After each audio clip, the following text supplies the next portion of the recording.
especially a team like the Bucks that is a small market that hasn't shown that they've wanted to do anything to win.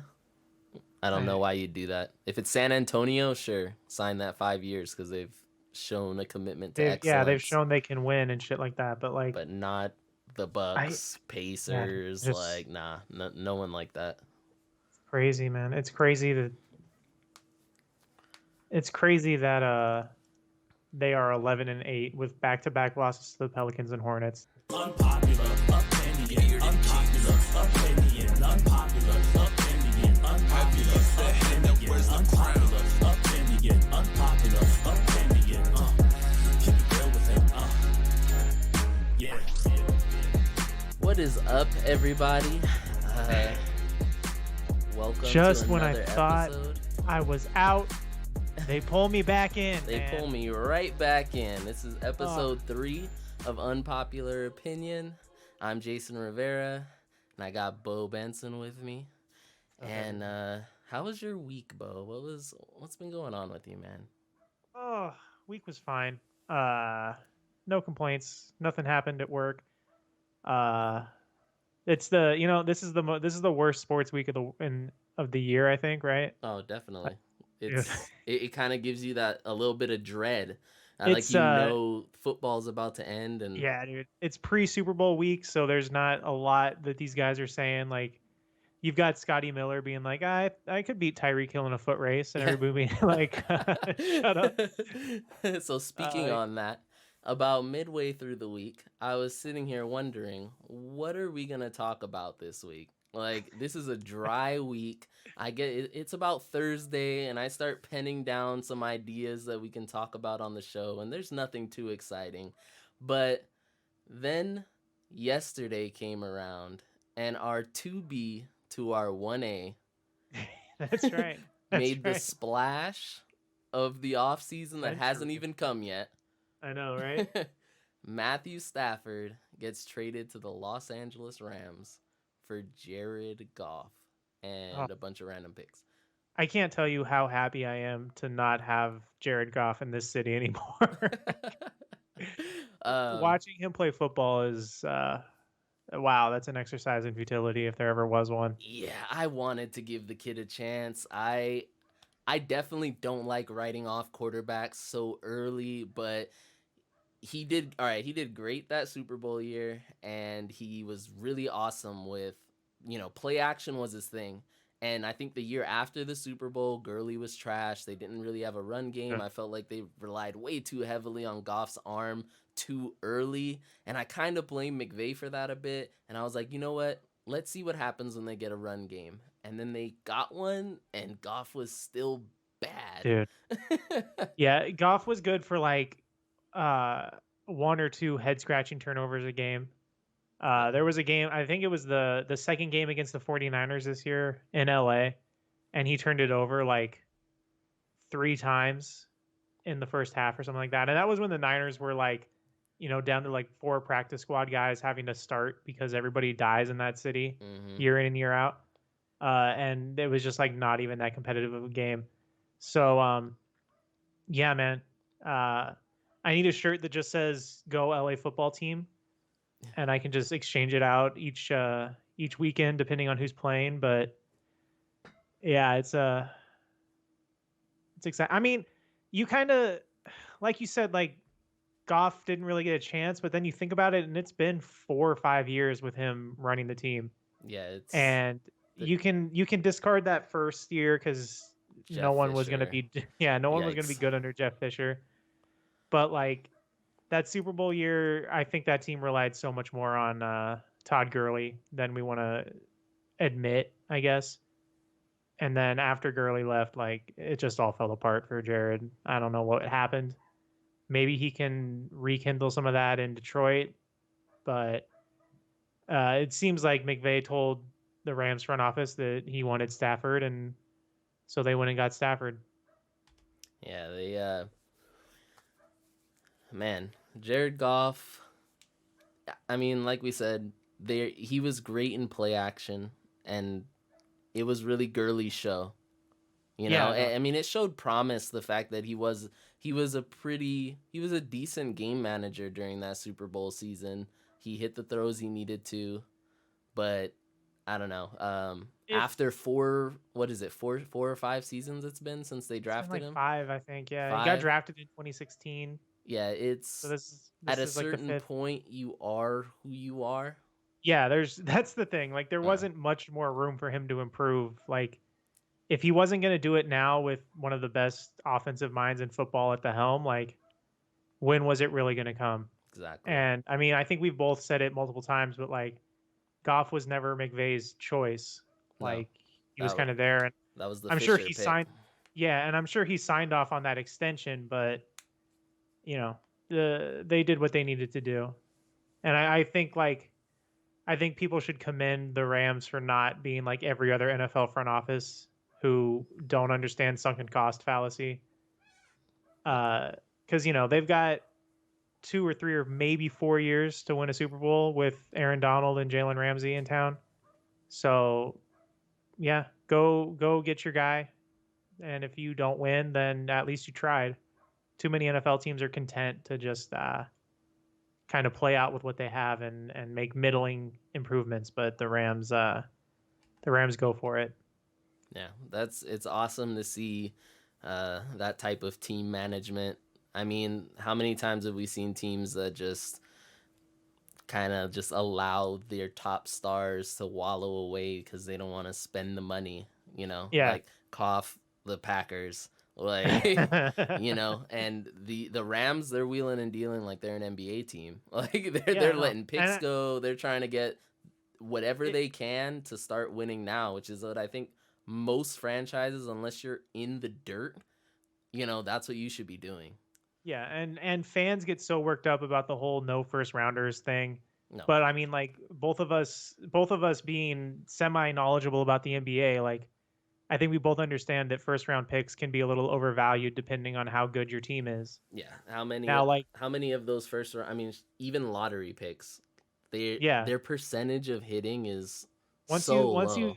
especially in the NBA, like once you fall out of the top 10, the chances of drafting even an all-star just plummets. Yeah. So like the Rams want to be good every year. If the Rams are making the divisional round of the playoffs every year, those picks are going to be in the 25 to 32 range anyway, and you can pick a guy in the second round who's just as good as one of those picks. So, it's they've said that that's their organizational structure, so I don't understand why fans and national media still get surprised that the Rams don't value their first rounders the same way other teams do.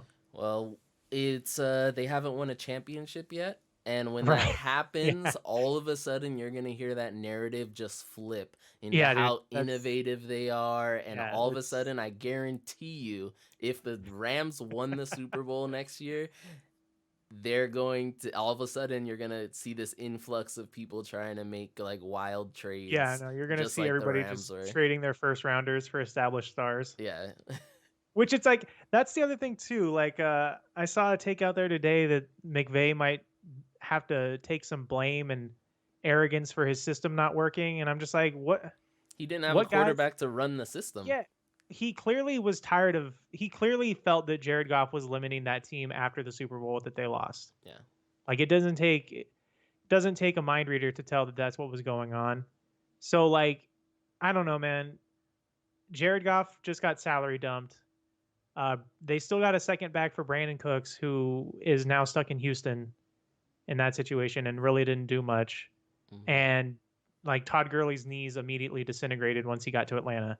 So I find it hard to complain about the guys that they've dumped off, whereas they've now brought in Matt Stafford, who I think is very underrated, and Jalen Ramsey, who is easily the best defensive back in football. Yeah, my favorite defensive back. So, oh, dude, my favorite player by far. Let's talk about Matthew Stafford, because I feel like the general, the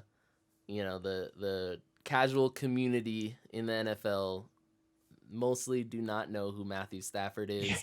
I don't think anyone gets NFL ticket to watch the Lions. No, so anyone outside of Detroit is probably not as knowledgeable on him.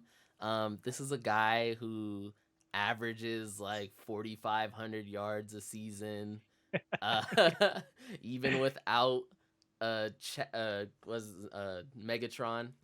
And Yeah, honestly, Calvin Johnson. the only thing that could possibly have made this week's news even better would have been to hear, and the Los Angeles Rams are now signing Calvin Johnson Yeah, to a right. 2-year contract.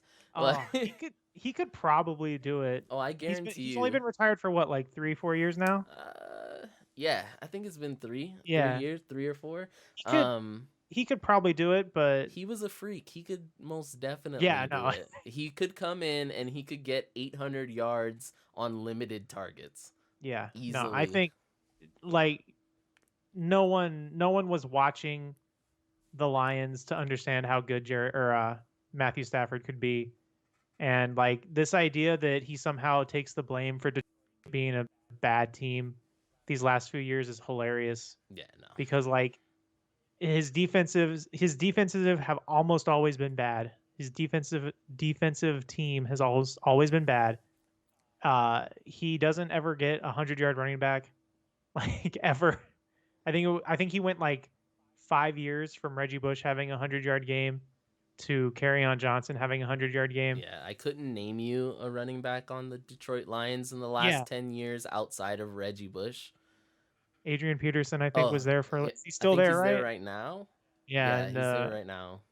yeah, like so this idea that he somehow held the Lions back is hilarious to me. Yeah. Uh, and then especially when you look at like some of the games that he's had, like that comeback win over the Browns where he fucking where he separated his shoulder. Uh, that's toughness, man. You can't teach that. Yeah, Matthew Stafford is a dog. Like that's a guy who, that's really the only way to put it, yeah, right? he's a dog. Like I remember it was his, what was it? It was like his first or second season when he had like jacked up his shoulder, and he came. I think it was against the Bears, and he like came back. And it was, oh, was it that same? I don't think it was the same game as Cutler being out. No, that was a playoff game. But I just remember there was a game early in his career where he jacked his shoulder up, and he came right back in for like that fourth and goal, and threw the touchdown, and like walked Yeah. off with like a limp shoulder, and it was like Yeah. he's a bad man, and he doesn't get a lot of coverage. The last time most people have seen him was when he was connecting with Calvin Johnson in highlights.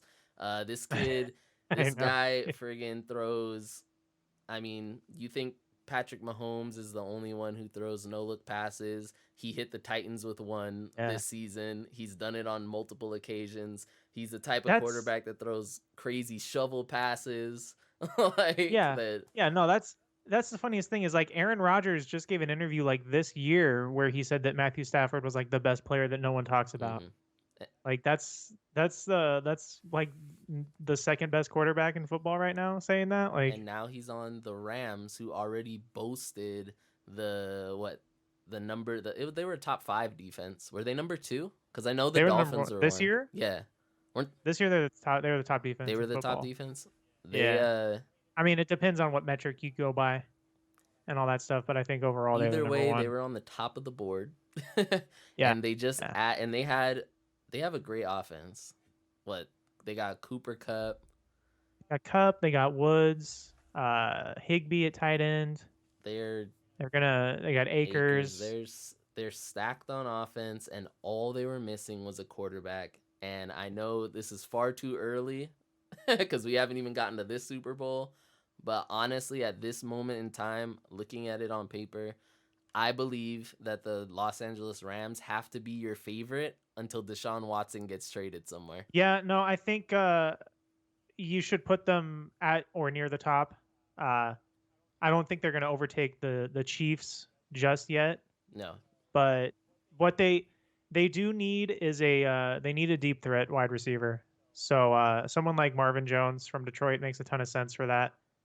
But yeah, there's no reason to think that they won't be right there in the thick of it. Everyone talks about how the 49ers are a quarterback away from being able to win a Super Bowl. The Rams were definitely an actual quarterback away. Yeah. from being able to win the Super Bowl. So there's no reason to think they won't be right there in the thick of it next year. And that is a wild division when you think about it. It's We've got the Los Angeles Rams with Matthew Stafford. We've got the Seattle Seahawks with Russell Wilson. We got Kyler Murray in Arizona. And it could possibly be Deshaun Watson in San Francisco. Like it almost has to be, right? I, Like the 49ers can't afford to roll out Garoppolo there for another year. Yeah, I think the Niners. I almost, after this move, I almost feel like the odds of the Niners trying to make this move happen are even greater. Like, what other choice do they have? If the Packers, I saw, you showed me something earlier where I guess the Packers had been contacted by the Rams to try and pick him up, but they're refusing to trade him. So if Aaron Rodgers isn't on the table, the only way they can possibly compete with the rest of them is to go snag Deshaun. Yeah. You can't trust Garoppolo to stay healthy, and I think even then, like if Garoppolo is who they roll with, he's easily the worst quarterback in the division. Mm-hmm. And I really have nothing against Jimmy G, but like I think his limits as a quarterback have kind of been reached, but he just can't stay healthy. Right. So yeah, they're built to win now if they can stay healthy. So you almost, like you said, like they almost have to go get Deshaun because you don't really want to sit and wait for a rookie to develop. Yeah, you got to give up whatever it takes to be able to. Yeah, and I mean, to get that with Deshaun, you have your quarterback locked up, and you don't really have to worry about that anymore at all either. So the Deshaun stuff is going to be so interesting to watch play out, and the Texans are. The more we find out about the Texans as an organization, the crazier that is. Yeah. It just gets. I mean, half the team is okay with everyone on the team is okay with Deshaun Watson leaving right now. JJ Watt, there's rumors that people think this was the last season that he was gonna play. He's gonna play in Houston now. Dude, yeah, I wouldn't be shocked if he left entirely. Like, I don't know, man. Everyone's over it's them. wild. They're all the 30 over for 30. The 30 for 30 on the Texans it's gonna be wild. And like to think it all started with trading DeAndre Hopkins for a running back. Yikes. Oh my gosh. That's wild. How Bill O'Brien didn't get fired immediately after that? Well, like I think or the more when that he comes thought out, about it, he should have been fired. The way it sounds is that he didn't actually, like, it wasn't him that did it. The way it sounds, it's like Jack Easterby has control of that organization, which is insane because he's just the team preacher. Yeah, no, they need to do some restructuring in that front office because the more we find out, it's going to be crazy. But before we completely leave that Stafford trade, do you think that Goff is gonna, having a fresh start? Like we said, McVay didn't want him. Maybe a fresh start, makes it turns him around. Do you think that's possible in Detroit? He was the number 1 overall pick, right? So I mean, maybe, but also like we said, it's been 5 years since he's been in the NFL, and at that point, you kind of are what you are. Right. He has shown flashes though. I don't think it's mechanical with him. It's probably just mental. So maybe like leaving Detroit or leaving LA could help him. Right. And isn't their new GM wasn't he part of their new scouting department in Los Angeles? Did come from the Rams, yeah. So I mean, he must have seen something or feels a way about him. At the end of the day, like they got 2 extra first rounders and they can move on from Goff after the season with minimal impact. So, he might just be a bridge quarterback. I think it really depends on what they do with their first rounder this year. Right. But I think he kind of is what he is. I couldn't imagine them not picking a quarter. Well, how high are they in the draft? They're like 7 or 8. I mean, yeah. I kind of don't see them not picking a quarterback. Yeah, it just all depends on who's available at the time they pick. Yeah, but we'll see. We'll see what ends up happening. I think it'll be very telling, how they feel about Goff, when we see who they pick up in this draft. Yeah. But As far as football goes, everything else is what we. Yeah, I mean, I'll should we just talk we're all about the just Super waiting. Bowl, or we're just waiting for it? Should Yeah, I we? mean, Has your Super Bowl pick changed since what you felt last weekend? no, I still think the Chiefs are gonna roll in that game. I think. I agree. Yeah, I don't know. Like I don't want to. The Bucks are obviously not just happy to be there, but the Chiefs like throughout the season are just playing with their food kind of. Mhm. And they're one of the only NFL teams I've ever seen that's just able to turn it on the way like a LeBron NBA team is able to do from time to Right, time. or even like Like they those can, Golden State Warriors. That they, yeah, like they would spend the entire first half like all shooting left-handed, yeah. and then in the third quarter they'd be like, all right. They're all right, So let's yeah, go. And then all of a sudden they win yeah, the quarter by 30 and they're up by 20 yeah, and everyone's sitting down. yeah. I think it- it's just the Bucks can obviously win the game. I'm not going to say that they have no chance, but I just think the Chiefs are going to roll. And there's nothing. I don't think there's anything that's changed this week that's going to change my opinion of that. Losing Eric Fisher sucks, but I think the Chiefs will find a way around it. Mahomes is just too good. Yeah, he's also on top of that, I feel Tom Brady hasn't put together a perfect game from start to finish. I feel like every time I've No. watched him, it's a half where he goes crazy. And it's either the first half or the second half. And Yeah, then no, it's never complete, and that's not like Tom Brady He's- needs to be perfect quarter 1 to quarter 4 all the way till the buzzer sounds, because Yeah. Patrick Mahomes and that Chiefs team is going to bulldoze them yeah. if he's off I his just game at all. I think it's interesting. Like Brady has definitely showed his age this year, but also like he's in the Super Bowl still. Right. So like there's nothing you can really like critique about it. But yeah, I think the Chiefs can play a not so perfect game, but the Bucks have to play their perfect game. And I don't. I just they're just up against it, and the Chiefs defense somehow is underrated. Right. Like they're gonna be. I think they're gonna roll in that game. Yeah, it's what's your score? What do you predict the score will be? Oh, I hate doing score predictions. Probably something like 35-24. When I do a score prediction, I don't really look necessarily or think necessarily of like, am I gonna get the exact numbers? It's more so, what do I think? Is it gonna be a blowout, or is it gonna be close? Yeah. Is it gonna be high scoring, or are we in for a defensive slugfest? Like, I think that it's not gonna be exactly what we expect it to be. So I'm figuring it's gonna be, I don't know. I'm picking something like a 24, like a, somewhere around like a 24-17 type of game. Yeah. I don't know, 1 or 2 score difference, but I don't think anyone really gets into the 30s. Yeah, I don't know. The Chiefs just score too much. They're too good on offense. Yeah. Like the Bucks have a good defense, but it's Mahomes, man. He's going to be the greatest quarterback that ever lived if he keeps this up. Yeah, no, it's you can't really deny that. I don't care No. if he wins this Super Bowl and never wins another one, but if he constantly has this production and gets to a couple more Super Bowls or conference championships, the way that he plays the game of football is different from anyone else who's ever played it. Yeah. If he can win one more Super Bowl and then not go back, so he has that perfect like 3-0 record in the Super Bowl Mhm. and win a couple more MVPs or something like that, then yeah, I don't think there's going to be really any argument at that point. Now, in the modern era, has anyone?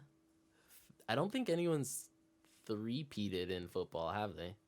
No, I don't think so. Not that I Now, if the Chiefs, not that I can now if remember. the Chiefs somehow win the next 2 Super Bowls and go and pull off a three-peat, but he never appears in another like conference championship game Right. or a Super Bowl, is he still the GOAT? Low key, I feel like you're Probably, still the right? GOAT. Like three-peat Yeah, in I mean- football is the hardest thing you could ever possibly Yeah. do. It's and I'll say right now, there's no way they do that. For them to even get back to the Super Bowl and be at the point where it's like it just feels like they're going to win. Yeah. that's almost just unheard of. That's why I Like, partially feel like that's why the Rams are my favorite at this early juncture. Like, yeah, because yeah, the like odds of them even returning to the Super Bowl again after this season, regardless of the outcome, it would be so low it's and so unheard of if they do it yeah, again. So yeah. I mean, the closest thing we probably have is the Bills going to 4 straight, but they obviously didn't win any of them. right. So yeah, no, you would almost have to assume that he is at that point, because if they're going to a third Super Bowl in a row, like Mahomes is obviously played out of his mind again. Mhm. But I would, he's already a Hall of Famer, but I hope that Andy Reid is able to get another one, because he of all the people that say, you know, they deserve to win a Super Bowl, I think Andy Reid deserves to have more than one. Most definitely. Those Eagle teams were nasty, and they just Dude, couldn't get over the hump. Reid's a great coach, and his coaching tree is pretty good. So and by all accounts, he's a good dude. And also, there is a picture of Andy Reid from like 1976 doing a pass competition as a Rams with the Rams when he was like 13, and he looks like a full grown adult. So it's the funniest thing. 13 looking And like as far as if I'm correct, I believe he went to GCC. Really? So yeah, Oh, snap. yeah, Glendale Community College represent and stuff. Woo woo. Never went, but have passed by the campus on multiple occasions. Oh man. So that's probably it on football news, yeah? I think we've covered everything I that think we have to do yeah. in the NFL. Until we stop recording and Deshaun Watson gets traded. Yeah. And then we're going to have to edit that in real quick at the Yeah, end. No. Well, basketball, I mean, we haven't really got to the meat of it, but there's been some interesting things going on. Let's start off with, you know what, let's start off with the All-Stars. The All-Star game's coming up. First off, do you think that they should have an All-Star game? Because at first they weren't going to have one. Now they're talking about possibly having it in Atlanta. What do you think? I mean, Miami's over here using COVID sniffing dogs to allow people into their stadium. Like, so I feel like it's pointless, just because so much of the All-Star weekend and the game is like for the fans, right, to be there. So like, you obviously, I think you do like All-Star teams, like just like they did Pro Bowl teams, but I don't know if you really need to play a game. Like, if there's no fans there, it's not that fun. As long as they don't do an NBA 2K21 All-Star game, yeah, no, I'm okay with that. I'm okay with just. So like, yeah, probably name teams, but yeah, I don't think I would play a game. I'm kind of torn on it. I feel like there probably isn't, like, on one end, I feel not having fans and having the game itself, you already have issues with the competitive nature of the All-Star game, which has improved as of late. But I feel like not having fans in the stands might hurt that a little bit, playing a meaningless game. Unless you put something, like some sort of charity, something that goes maybe towards, you know, something having to do with the pandemic, like COVID. Yeah, for every LeBron dunk, that's one vaccine inside someone's arm. Something, you know, something to incentivize them, but I can't really think of too much that would. And I think for a lot of the guys, like the Lakers constantly talk about how much they miss playing in front of their fans. So I think for a lot of the guys, like another game that has no meaning with no fans, I don't know. Yeah, it would be. I don't think they'd want to be involved. Yeah, but as far as All-Stars go, I think it's been pretty crazy. I was looking over it. I was looking over stats. I was looking at some game footages, and it's kind of hard to be. It got harder to pick a player to start at different positions because of just, for one, how short the season has been, and just how wonky the start of this season has been as well. It's tough to really make. You can't really there's just no judgments to make, especially because, like, in a normal year, like, obviously your teams would just be based on popularity. Right. but maybe it's different this year, just with some guys having obscene starts to the season and some teams having obscene starts to the season that are just difficult to replicate. Right. And it's crazy because there's some players that have only played, perennial all-stars that have only played 8 games, 10 Yeah, like games. I mean, your I max know. games probably by the time the all-star game is played or would be played and the selections are made, you're playing a max of like 22 Yeah. 25 games, and normally you would have had 40 under your belt. So Yeah, I mean, it's I knew he hadn't played, but like Karl Anthony Towns has only played in 4 games this year. yeah. And I think Like it was due to that's COVID, right? He got yeah, COVID like that's 2 or 3 weeks ago. yeah. And dude, that whole situation with him is just unbearably sad. Yeah, that's So, but yeah, like he's only played 4 games, and I think if he had played more, he would probably be at least a reserve. he was going nuts. He was averaging like Yeah, he's 20 Carl. something and like 15 boards or something crazy Chad like is that. like Chad is one of the best players in the NBA that just gets no respect because he's stuck on an awful team. That and the Jimmy Butler years kind of exposed Yeah. his toughness, I guess. Which is and his crazy, I competitive think, edge. because like for all reports and everything, like that stuff didn't really apply to Towns, but he had to wear it because he was like the face of the team. Right.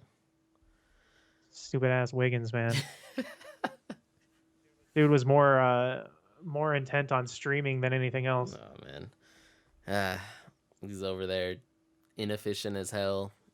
I mean, I don't even know how it's working in Golden State, but And that's the other thing too. It's like a lot of people, I don't know, just maybe aren't paying attention to the NBA regular season. Like I'll watch a Lakers game here and there, but I don't really tune in that much to watch just regular basketball games when they're on. Like I don't know. yeah. I mean, I'm not normal. I watch them every time I'm home. I have to have a game on, and I'm like flipping through all different kinds because I don't really watch TV outside of hoops and stuff. But yeah, no. yeah, it's such a weird it's such a weird season. I think for me too. Like the Lakers just won the title like last week, 3 months ago. Yeah, right. Yesterday like there was a it parade. just doesn't. Yeah, and it just doesn't. It doesn't feel like there should be an NBA season going on right now. Like there are still moments where like I look at the ESPN app and I'm like, oh, why are the Lakers playing? Like, it doesn't feel like there was an off season. So I think there might be a little bit of fatigue, even with some players like Anthony Davis. He's looked like a player who needed at least a month or 2 of off season more. Yeah. I mean, watching the finals, like his foot was obviously bothering him, and I think that's kind of continued into this season here. And of course it did because he only had like a month off. Right, he had no time to recover from that at all. I mean, he It's showed out insane. yesterday against the Celtics, but before that, he's been very up and down. The Lakers have the record they have because mostly because of LeBron right now and the supporting cast that they picked up in the offseason has been showing out. And I mean,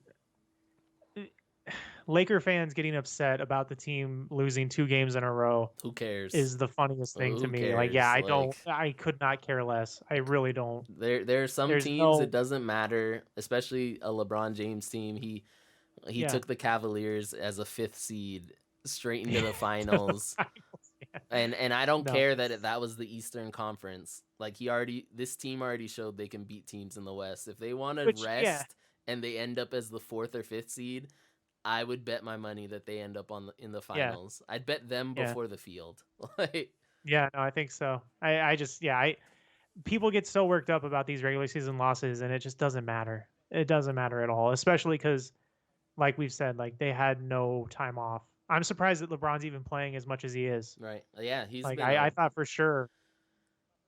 He would be way more getting way more DNPs than he is. Listen, all I'm saying is if I had put money into GameStop about a couple weeks ago, if I had put a couple thousand in there, trust me, I would have pulled that money out and I would have started doing whatever LeBron does, all that money he puts into his body. I need that because that man is 36 years old, 37 years old, playing minutes like a 22-year-old.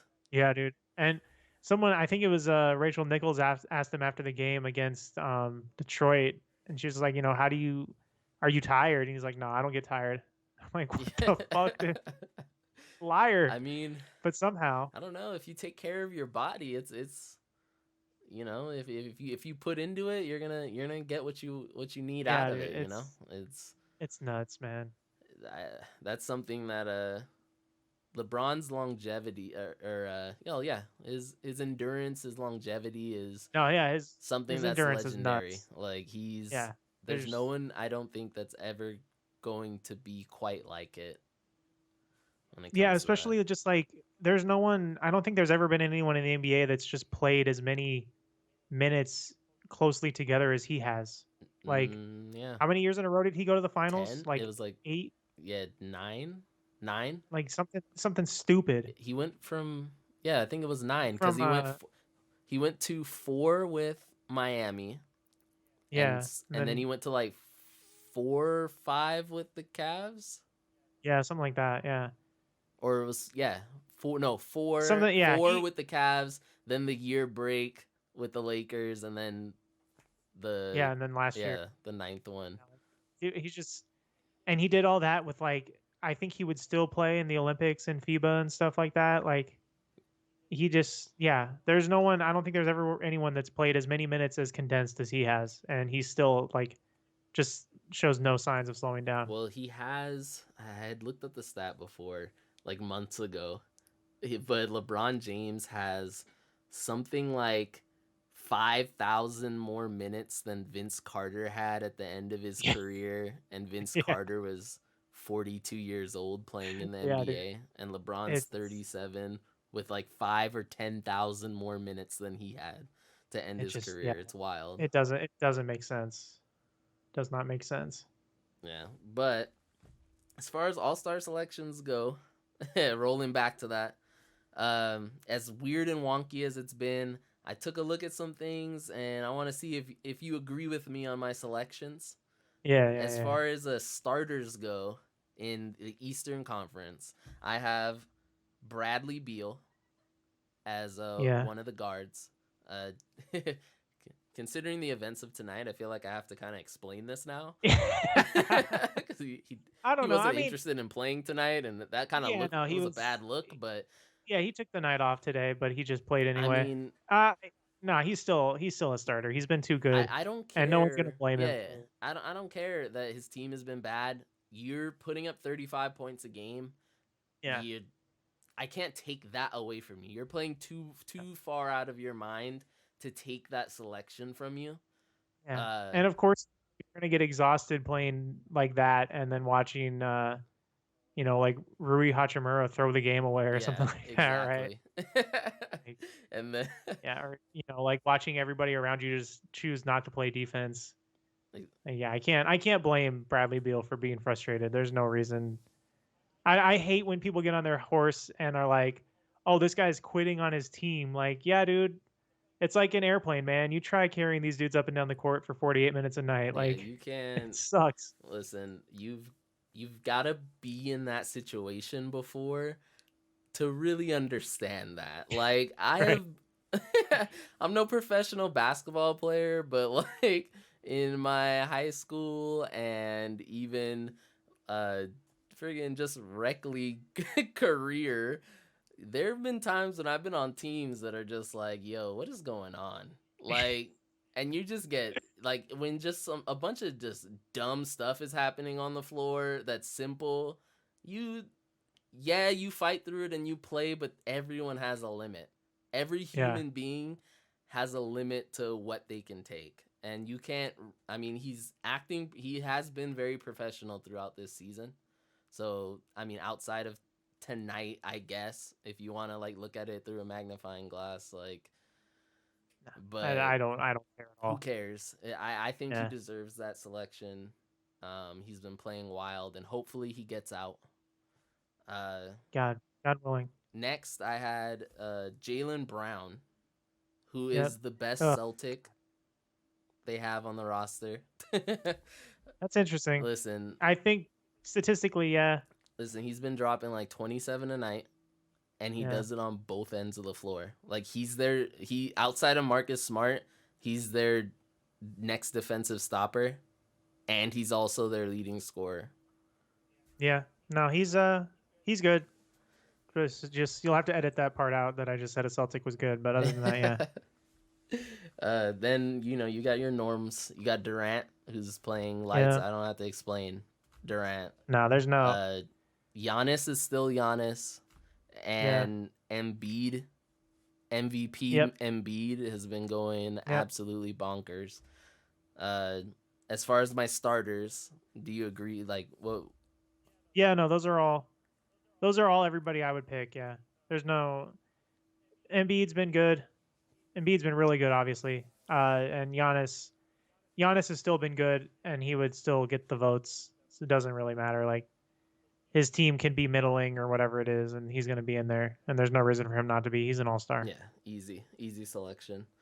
As far as the reserves go, or should I go Western Conference starters? And do the Western starters. Right. So for the West, this is where it got a little weird. I tried to balance team success and individual success. I don't like taking away from players. I don't like taking away from players who are having great seasons, just like I said for Bradley Beal, just because their team is doing bad. But I also don't like to discredit players who are on teams that there's a collective effort, and they're not necessarily dropping 29 points a game, but their 22 is within a team concept, and they're a successful team. It's hard to kind of balance that in the West. It's especially on the guard side of things. So as my starters, I had Damian Lillard. Currently, he's leading the Western Conference in points per game. I think he's dropping like 29 a night. He's got Lillard. The Blazers at, I think, the 6th spot in the West right now. Something like that, yeah. So I had him at that first spot. I had Doncic, who I think is where some people might not agree with me, but hear me out. Homeboy is almost averaging a triple-double. Yeah. No, like he's averaging a triple-double. There's no one else I mean, the only other person I could think you can argue to take that starter spot would be Paul George, but and he's fourth. Doncic is popular. He's 4th in PER too. Like he's literally doing everything he possibly can, and the team just like doesn't seem like there's something not clicking.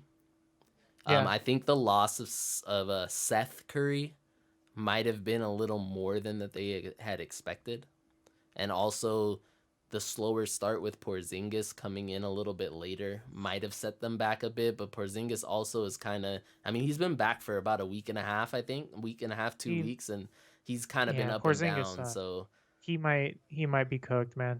Yeah, it's not looking great for old Tingus Pingus. Yeah, but if you put Doncic, if you gave Dallas a 11-5 record right now instead of like 8-10 that they're at right now, he would be considered an MVP at the moment with the numbers that he's putting out. He would probably be the MVP. Yeah. So I felt like he deserved it. And then of course, just like in the Eastern Conference, your front court is kind of locked in.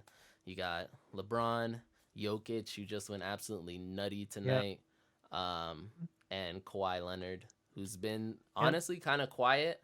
I would have put George maybe over Kawhi Leonard, even though Kawhi has had the better stats. I feel like Paul George has been the reason why the Clippers have been so successful this season. Paul George has been really good. George has been very hot, and there's been a few games where Kawhi looks a little bit shaky. Yeah. As shaky as Kawhi Leonard can look. Yeah. But that's pretty set, man. There's no real arguments against any of those choices, especially in the West. Like. Yeah, and George is listed as a shooting guard, even though I could have sworn he was a small forward, but I guess because Kawhi was there, he's a shooting guard. It just doesn't matter, man. We should just really just have 5 starting spots and reserves, and then figure it out later. Who cares if the starting 5 ends up being Stephen Curry, Damian Lillard, LeBron James, McCollum, and Paul George. So and see, that's the crazy part is like Damian Lillard has probably almost definitely had a better season than Steph Curry, but like Steph would definitely be the all-star starter if it was a normal season, just because of how I mean, he's fan vote and everything gets I mean, he weighed. still might. Are the fans still Yeah, voting? I think there's. Well, yeah, we're I still. think The fans so. are still I voting. think I'm yeah. pretty sure, So especially in recent weeks, he's been kind of going nuts. Like yeah, fans are remembering that he's here and they're going to vote for him. I'm almost positive that the starters like Curry will end up being the starting point guard over yeah, I Lillard. think so. He always gets snubbed anyway, Lillard. So Poor guy. you know, It's because of Chuck, man. listen, Damian, I got you. Dame Dollar, you know, if it's worth anything, you know, I I had feel you in like my Dame. starting. I feel like Dame is everybody's favorite player that's not on their team. Dame is just so dope. Like, I mean, you want to listen yeah, to his man. music, you want to The watch him play ball, you want to watch him play ball to his music, you know? he's so much fun. He's a cool He's so dude. much fun. Future Laker, Dame Lillard. That would be crazy. That'd be big wild. But since we're already in the West, I guess I'll just go to the reserves of the West. Yeah. This is when it got a little hard. I had Curry, of course, sliding in there as a Yeah. reserve. He's an all-star. Paul George, of course. I Yeah. had a new Yeah. entry, Christian Wood. Oh yeah, he'd make He's it. been balling out this year. Yeah. Yeah. Houston always has someone in the All-Star game, obviously. Yeah, and So he'd make it. and they're not doing too bad. They've put together a couple No. wins, and they're Well, you know, John Wall was asked why this team is playing so much better, and it's like because we all want to be here. yeah. So, like, yeah, no. That was so He'd make it that for was sure. so hilarious. That whole Yeah. back and forth with Harden just not giving a damn, and Yeah, Cousins dude. and Wall smacking back. Dude, the last person in the NBA that I would mess with is Boogie. So that's a whole show by Yeah. itself. That whole thing. Balls on Harden for that one. Dude. But then I had Anthony Davis coming in after that. Yeah, he'd make it. I don't think his play has been deserving of an All-Star selection this year, but he'd make it just based on who he is and where he plays. And the fact that, I mean, not that he doesn't. I mean, I think he deserves it, but the front court position is a little thin. Like the next big guy. Yeah. Like the next big guy I have getting in there is Gobert. And even Anthony Davis not playing up to his normal par, is still better than Rudy Gobert. Yeah. So yeah, he's a shoo-in regardless. It's a you know, just being spoiled. Like Davis can play so much better than he has played, and I mean, yeah, like even thinking about it, like he's still an all-star, but yeah, there's so much more he could be doing. Yeah. Right now. Then we got so this is where it got a little funky. And I still don't know about my last pick. You kind of started before the show. You started kind of talking me out of my selection, right. But you know what? Let's go. I'm gonna stick with it right now. All right, and you can argue your side. But my next one was Zion. Zion's been playing really well. Yeah. He's played in all the games so far. Yeah, no, he's and he's popular. Yeah, he'd make it, and he would be. I mean, if there was a game, that would be amazing to watch. Yeah, no. But the last selection, which is what was the hardest one to make, was I slid in CJ McCollum. Yeah. Now, my pick that I had to kind of decide between was him and Donovan Mitchell. Yep. So Donovan Mitchell, as we all know, right now the Jazz are number 1 in the West at the moment. Yeah. But I was looking at the stats. I was looking at, you know, I was breaking everything down. And CJ McCollum, if you took those stat lines and put them up in front of somebody without a name, and you said player A, player B, which one are you going to take? You're going to take CJ McCollum. Yeah. And that's kind of where I went with it. He's been shooting lights out. He's shooting 47% from the field. And I think what's even wilder is the fact that he's averaging almost like 5 3-pointers a game. So yeah. he's shooting at a 47% clip from the field in total, but he's also obviously taking a lot of threes. So like his efficiency is wild, and he's dropping like 27 a night. So I wanted to reward him for that, and I slid him in front of Mitchell, even though Mitchell was having maybe not as great as stats, almost on par as stats. He's off in points, but he's a little less efficient than McCollum is. But yeah, that was where I That was where my decision was kind of hard. Yeah. No, I think Mitchell would get in over CJ just based on like you said, like they're first in the West right now. That's usually And how they the just coaches end up voting it yeah, anyway. they just went on like what a 10, 11 game winning streak. 11 games, yeah. Yeah. So like I think he would have gotten in based on that. And he's a legitimate NBA star. Like everybody knows who Donovan Mitchell is. So Oh yeah. I think statistically McCollum is a tad bit better, but Mitchell probably would have gotten in or probably would get in a normal year. Yeah. And I think But who he'll knows get now? in this year, I'm sure. I Yeah, mean, yeah, let's be they'll honest, find a those way. Blazer boys get snubbed Yeah, they all the get time. yeah. So, Yeah, yeah, I mean, yeah. this isn't a prediction. These are just my all-star selections. No, yeah. That's I think we both pretty much agree on all of them. Yeah. If we move to the East real quick. This one was kind of a fun one. I'm not gonna lie, the East reserves Yeah. are like really cool to work on and to look at. I had, of course, Kyrie Irving and the funny. Listen, James Harden's played 8 games. In those 8 games that he's played, the man's averaging a double-double. He's leading the league in assists. Like, and you're not just gonna count like he's only played 8 games. Like he had a full resume with Houston. yeah, he's And he's an all-star. James Harden. It's James Harden, yeah. man. Yeah. Slid Tatum in there. He's Yeah. been playing awesome. Sabonis has had a great bounce back Yes. year from Yes. being hurt last year, and this the one position that I was kind of like flip flopping on. I didn't know who to put. It was between Julius Randle of the Knicks, Ooh. and Well, Andre Drummond. Andre Drummond is averaging like 18 and 14, and the Cavs are like number 8 in the East right now at the moment, which I Yeah. don't think is going to last very long. But, I mean, No. you know, at the moment they're 8th in the East, and the Knicks are like 10. But Julius Randle is probably single-handedly the reason why the Knicks are fun to watch right now. Like, Yeah. Well, him and Quickly, but yeah. yeah, he is consistent, and he Yeah. has made the Knicks a fun team, and he has been playing lights out. Yeah, I think Randall would probably make it just based on having a New York Knick in the All-Star game. Yeah, he's been. And I mean, not that he's not been deserving, but yeah, like of the two, I think the nod would go to Randall. Yeah, everyone would love to see a Knick in there, a New York Knick. Yeah. Mm-hmm. But yeah, I put him in there, and then I rounded it out with Trae Young. Yep. And I threw in Zach LaVine. Zach LaVine has been playing lights out as well. Yeah. The Bulls are trash, but I mean, it's the same thing like Bradley Beal. Zach LaVine can't help all of that. Yeah, you could probably make a case for Colin Sexton too. Yeah, Colin Sexton played has been well. playing really well too.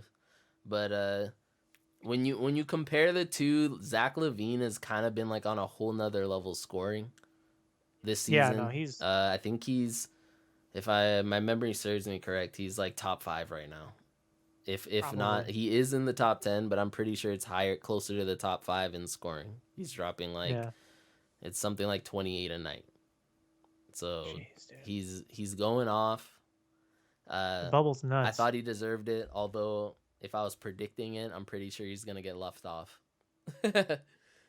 Yeah, I don't know, man. Chicago's popular. Well, I'm sure. I have a feeling they're gonna try and you know how they vote, especially the coaches. I'm pretty sure someone like Ben Simmons is gonna get tossed into the reserves. Oh yeah. To represent Philly. Yeah. They every top seed always ends up having like 2 or 3 people, two at the least. So I feel like Simmons will end up showing up there. I mean, yeah, no, and I is that all for the All-Star? Because I have a thought on the Sixers I want to mention. Yeah, because like watching that Lakers Sixers game was one of the games that I actually watched, and it's amazing what having an actual shooter on your roster will do. Because the only reason that Tobias Harris got Alex Caruso on him to take that last shot was because Seth Curry was on the floor. Mm-hmm. And that just is going to open up so much for that team. I think they're legit. I don't think Embiid is going to play at the level that he's playing the entire year just because he can never stay fully healthy. Right. But like having actual shooters on the floor is so big for them. Yeah, which I think is the one thing that Morey can help do right there, just because he knows how to identify good 3-point shooters. Yeah, they're gonna be nice. I think those Sixers are definitely one of, if it's not the Nets, it's the Sixers that get into the finals for me. Yeah, I think so. I mean, right now, if you ask me today, I think I would take the Sixers just because they can actually play a bit of defense. That, and who's really gonna stop Embiid on anyone else that Yeah, we think is a yeah. favorite, you know? And after Embiid's little shot at Anthony Davis, I think that'd be a good finals matchup between those two. That would be fun to watch. Yeah. That would be really fun to watch. But you had an interesting thought on the Bucks. Oh yeah. That is true too. Doesn't it kind of feel like Budenholzer has a month or two to turn that ship around before you start like replacing him? Yeah, I don't. Or considering his replacement? Yeah, to everyone else outside of Milwaukee, outside of Milwaukee's front office, yes. I don't think they'll do it. I think that Budenholzer is the whole reason why, outside of Giannis needing to improve his game further away from the paint, Budenholzer is the biggest problem. I feel like if you took a good coach and took that same Bucks team, they get to the finals the last 3 years, because they would game plan a whole lot better and make the adjustments needed in the playoffs. And Budenholzer he's not that guy. Like, he's too, I don't know what it is. He's just too rigid, I think, on his rotation or something like that. Like, there would be times in the playoffs last year where you'd be like, why is Giannis not in the game? Why is he sitting? Like, and then this year, like, they're 11-8, I believe, with now back-to-back losses to the Hornets and the Pelicans. And it's just like, I don't know, man. I don't think they're a worse team than they were last year, but I also don't think they're a better team than they were last year. Yeah, and that's not good. But I just I just don't know what you can do. Maybe Budenholzer going isn't the right move, but it kind of feels like they're gonna have to do something if things don't turn around dramatically. I feel like it's the only way. He's got to get Mark Jackson'd, you know? Right. Like, I feel like you're locked into Giannis for 5 years. Yeah. With 5 more years, you've got to do something with it. Like the Bucks are looked at now as the shining beacon of hope for small markets. Like, they've got to do something with Giannis while he's there. Otherwise, no one's ever going to sign a small market contract like that again. Yeah, if this doesn't work out, if Giannis doesn't at least get to a finals within this 5-year contract, I think that it's pretty much done for those small market teams. Yeah. Nobody's gonna re-sign. No one's gonna want to stay there. Nobody that has like a serious intent on trying to build a legacy and win games is gonna do that. Like, it's just not gonna happen. Yeah, there are 2 small market teams I could think of off the top of my head that, you know, I would sign a long-term contract to, which would be the Spurs and OKC. That's about it. Yeah, they're the only 2 small market franchises that they do absolutely everything they possibly can to put a contender out there and put a winner out there. Yeah. And they're front offices that you could trust. Other than that, the other ones don't want to make moves. They don't want to spend the money. I mean, maybe it's different if the Bucks didn't blow that trade for Bogdanovich. Maybe. Or whatever his name is, but either way, it's a blunder. I couldn't believe when I saw that they were 11-8 with back-to-back losses like that. Like, it's, oh my God, it's nuts. Yeah, they'll but that's another team. Even if they end up being the 2nd seed or the 3rd seed, I don't trust them because of Budenholzer in the playoffs, period. Yeah. Not against the Sixers, not against the Nets. I just don't think that he is a playoff coach. He's a regular season coach. Yeah. You know, he'll get you 60 wins, but as soon as the playoffs roll around, you know, it's a wrap. He doesn't make the adjustments needed. It's like a whole nother game in the playoffs. But it's crazy. Again, there were moments last year where I was like, why isn't Giannis on the floor? Like, what are we doing here? Like, what could you possibly be getting out of like these extra Dante DiVincenzo moments, minutes that you're not getting from Giannis? That and just being able to game plan around Like, there's no reason that they shouldn't have been able to game plan around that zone to make Giannis a little bit more effective against Miami. There's no reason that Budenholzer didn't put Giannis, his best defensive player, on Butler when he was going friggin' nutty on them for a couple of those games. Like, the game he went off for 40, when Butler was at like 24 points, you should have thrown Giannis on him. Exactly. The defensive player of the year, and he was not guarding the guy that was torching him. I don't get it. Yeah, it's Budenholzer. I don't know. We'll have to see what happens. Who knows? Nah, but I think that's so. Just. I think it's almost like we were talking about with quarterbacks. You are who you are at a certain point. Yeah. You know, Doc Rivers blows 3-1 leads, and Budenholzer does. very rarely do coaches change up. Yeah, they gotta make a move. That's all. Yeah, I think it's something. I think they've got a month to turn it around before you start seeing serious changes. Yeah. Looking at it, trying to. Shumpert went to the Nets. Yeah. I have no thoughts on that. No thoughts? Neither good or bad. That is simply something that happened. Hey, I don't think it's like some X Factor game-changing move, but I think it is. It's telling for what's going to happen, right? They're gonna get players in, like, the next couple players they sign are all gonna be only defensive players. Yeah. You know, I think Shump helps out because when you take out Harden or you take out Irving, at least you have someone on the floor who's going to be able to guard the opposing team's point guard or shooting guard that's going off. I think that'll help. It helps. I think until they're not playing like Jeff Green at center. Yeah. We'll wait and see. They're going to struggle. I'm banking on them like snagging somebody. I saw some news of them trying to get Drummond that I don't think's going to happen, but I don't think so. Yeah. That's tough. But yeah, we'll see. We'll see what happens. Have we ran through everything already? I think so. We've already been on here for an hour. Dude, and even, oh my God. I don't even feel like an hour. Even then, the Nets just lost to the Wizards. You're lying. They lost 149 to 146. They were just up by like. Hold up. Before we went on, wasn't I saying that they were only up 9 with Bradley Beal openly not trying? Oh my gosh, Bradley Beal. And then he finishes with 37. He had like 14 points when we first looked. I know. There was like 8 minutes left. He had 14 points. He ended with 37. Oh, look at Russell Westbrook with his with a little comeback. 41 on him. Wow, good for him, man. I mean, it's kind of hard to not score on the Nets, right? The Nets, yeah, right. If you're in a slump, I think the Nets are the team that you want to play. Oh, 100%. Yeah. Like, I'm trying to go out there and get buckets. Durant dropped 37. Yeah, that's wild. Oh, wow. What a time.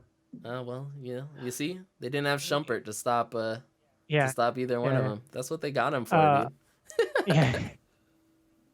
We should I'm going to set up a GoFundMe to buy me a Matt Stafford jersey. Oh, okay. Yeah, so that's nice.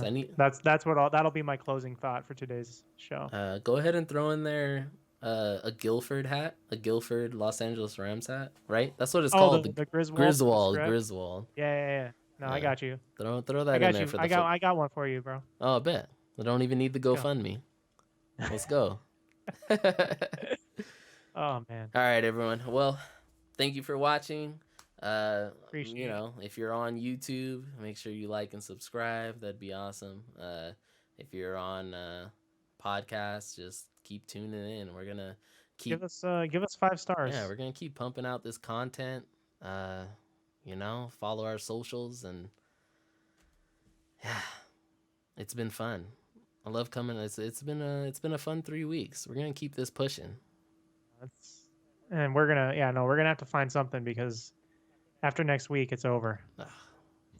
No more football. Listen, after next week, we're gonna be like, I'm gonna be watching every basketball game to give just extensive breakdowns of every game going. Squeeze that well dry. Yeah, we're gonna fill this hour up. All right, I'm gonna make sure it happens. Oh man. All right, everybody. Peace and love, and we'll see you next everybody. weekend. Bearded king first. Heavy is the head that wears the crown.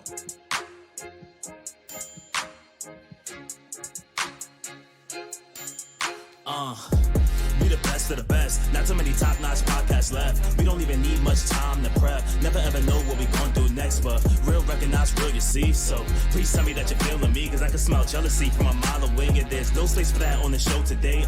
Might hurt a couple feelings, but so what? It'll be a good story to tell when we blow up. Try to shut us down, you gon' have no luck. Cause we locked in, then we tryna get the whole cut. So just vibe, look alive, pay homage, we arrive. We ain't going nowhere, so fall back. Legendary anthem like Left Eye and all that. Unpopular opinion, I'll swagger on a million. Immaculate civilians, adapting like chameleons. Be cautious in our dominion. Banks all around us on Vivian, taking off like balloons filled with helium. Got cheese and bread, Sicilian. Unpopular opinion, unpopular opinion.